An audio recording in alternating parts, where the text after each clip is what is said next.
There are updates that land in Philadelphia almost without a sound and still change how the city breathes through the week. The schedule says game in Dallas. The math hints at division in the bag before Thanksgiving. But what happens in the trenches rarely fits simple math. Sometimes a brief statement redraws an entire Sunday. At the NovaCare complex, the script was similar. Practice, report, adjustments, silent. Nick Sirianni is usually economical when it comes to injury. He praises who's available, protects who isn't, and points to the next man up. Only this time, the next man isn't just a name in the rotation. It's a decision that runs through the offense from end to end. On the other side of the locker room, a heavyweight voice cut down the noise with confidence. Saquon Barkley was direct. "We're confident, and I trust every member of our team." The message is clear.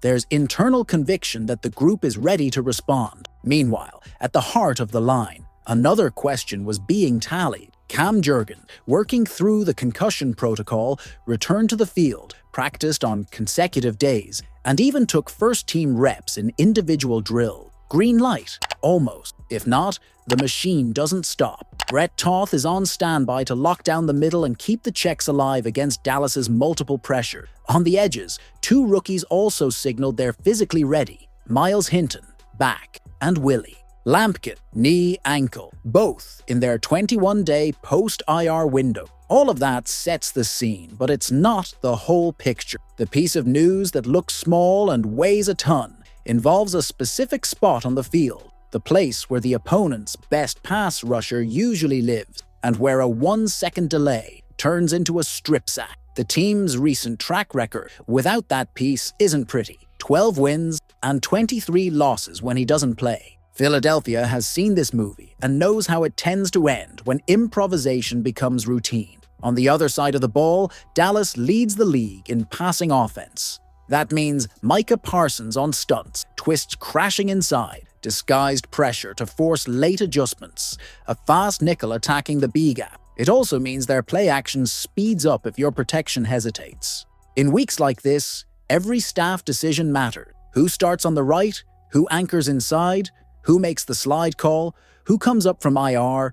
Who sets the edge on 3rd and 7? It's Gregson, 60 minutes of chess. And this is where, right in the middle of our story, the reveal needs to be said out loud. The Eagles have ruled out All-Pro right tackle Lane Johnson for Sunday's game. A Lisfranc foot injury with an estimated 4 to 6 weeks out. The immediate replacement, Fred Johnson. The collateral plan, which makes sense, includes placing Lane on IR to open a spot and activating Miles Hinton, the rookie from Michigan who's a natural tackle. Lampkin, an interior player, can come in as depth. His final IR activation deadline is November 27th, when the name is Lane Johnson. The weight is different. Sirianni has already called him one of the best players in the NFL. That's not a figure of speech. The Eagles' offense changes with him on the field. More stable protection, RPO grows bolder, shot plays show up because the right edge becomes a wall,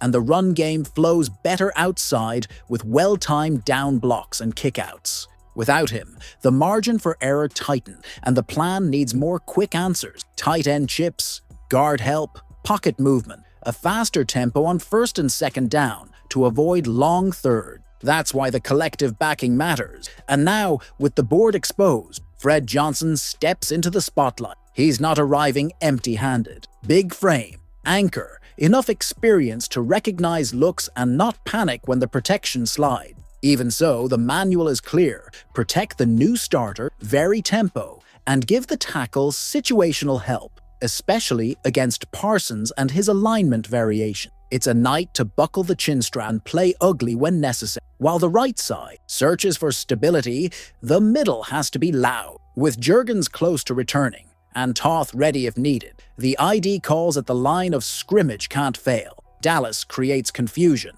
but confusion plus hesitation becomes catastrophe. The good news? Friday's practice brought full participation from Hinton and Lampkin. Even if only one gets activated, the message is physical readiness in the OL room, the kind of detail that saves a drive in the 4th quarter. On the defense's green side, another update nearly slipped by, and still changes tone. Jalen Phillips started the week limited, shoulder. practiced fully on Thursday and Friday and has no game stated. Translation: cleared to face the #1 passing attack. That ties directly to your problem on the other side. If your OL is patched together, the best way to ease the strain is to steal possessions and shorten the opponent's drive. Phillips with a full snap load increases the chance of 3rd and long, which increases the chance of creative pressure, which increases the chance of a live ball. It's a reverse domino effect. Back to Lane. The coldest decision of the week could show up before kickoff. Put him on IR to create the spot for rookie Hinton. It's standard when the projection says a month and a half out. The advantage: a natural tackle in reserve keeps the staff from resorting to patchwork if something happens mid-game. The drawback: it locks Johnson out for at least 4 games, leaving no room for what if. With the division almost within reach, January as the real horizon, the scale weighs health on the return versus tools in the present. None of this works without discipline. Dallas will test the right side from the first snap. They'll force wide alignment, cross twists inside, and gauge your patience with simulated pressure that look like 6 but bring 4. The answer isn't one-man heroics, it's choreography. TE helps when coverage allows. Barkley chips and releases. Hurts changes the platform. The sideline uses timeouts. When communication, it's a playoff game in November. In the end, this is one of those weeks when the city understands the weight of what doesn't show up on the scoreboard. Lane Johnson's absence isn't a headline for the drama.